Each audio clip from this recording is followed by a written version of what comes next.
أعوذ بالله من الشيطان الرجيم. بسم الله الرحمن الرحيم.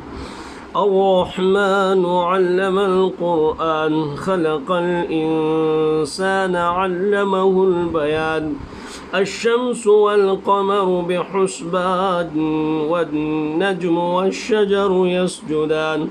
والسماء رفعها ووضع الميزان ألا تطغوا في الميزان وأقيموا الوزن بالقسط ولا تخسروا الميزان والأرض وضعها للأنام فيها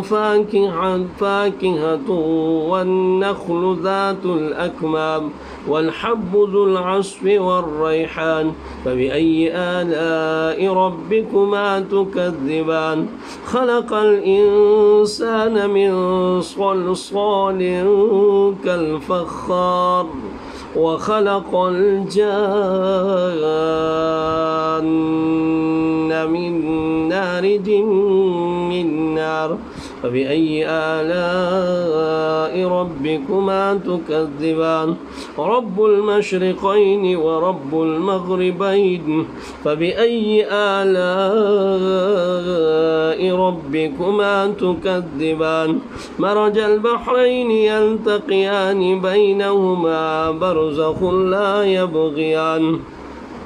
فبأي آلاء ربكما تكذبان يخرج منهما اللؤلؤ والمرجان فبأي آلاء ربكما تكذبان وله الجوار المنشآت في البحر كالأعلام فبأي آلاء ربكما تكذبان كل من عليها فان ويبقى وجه ربك ذو الجلال والإكرام فبأي آلاء ربكما تكذبان يسأله من في السماوات والأرض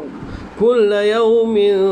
هو في شأن فبأي آلاء ربكما تكذبان سنفرغ لكم أيها الثقلان فبأي آلاء ربكما تكذبان يا معشر الجن والإنس إن استطعتم أن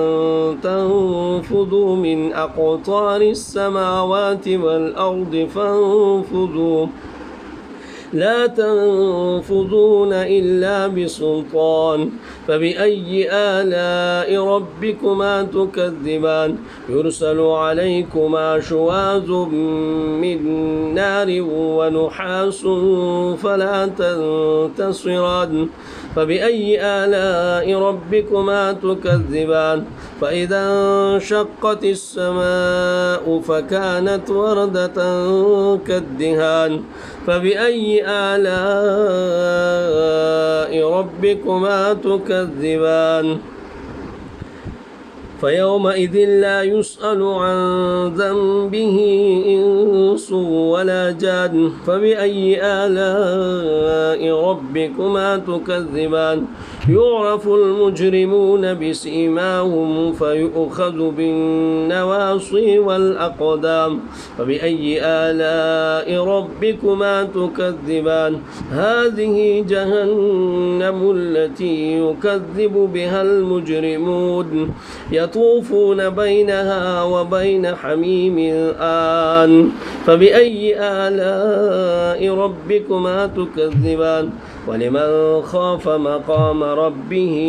جنتان فبأي آلاء ربكما تكذبان ذواتا أفنان فبأي آلاء ربكما تكذبان فيهما عينان تجريان فبأي آلاء ربكما تكذبان فيهما من كل فاكهة زوجان فبأي آلاء ربكما تكذبان متكئين على فرش بطائنها من استبرق وجنى الجنتين دان فبأي آلاء ربكما تكذبان فيهن قاصرات الطرف لم يطمثهن إنس قبلهم ولا جان فبأي آلاء ربكما تكذبان كأنهن الياقوت والمرجان فبأي آلاء ربكما تكذبان هل جزاء الإحسان إلا الإحسان فبأي آلاء ربكما تكذبان ومن دونهما جنتان فبأي آلاء ربكما تكذبان مدهامتان فبأي آلاء ربكما تكذبان فيهما عينان نضاختان فبأي آلاء ربكما تكذبان فيهما فاكهة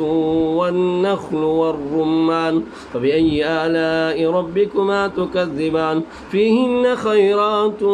حسان فبأي آلاء ربكما تكذبان حور مقصورات في الخيام فبأي آلاء ربكما تكذبان لم يطمثهن إنس قبلهم ولا جان فبأي آلاء ربكما تكذبان متكئين على رفرف خضر وأبقري حسان فبأي آلاء ربكما تكذبان تبارك اسم ربك ذي الجلال والإكرام.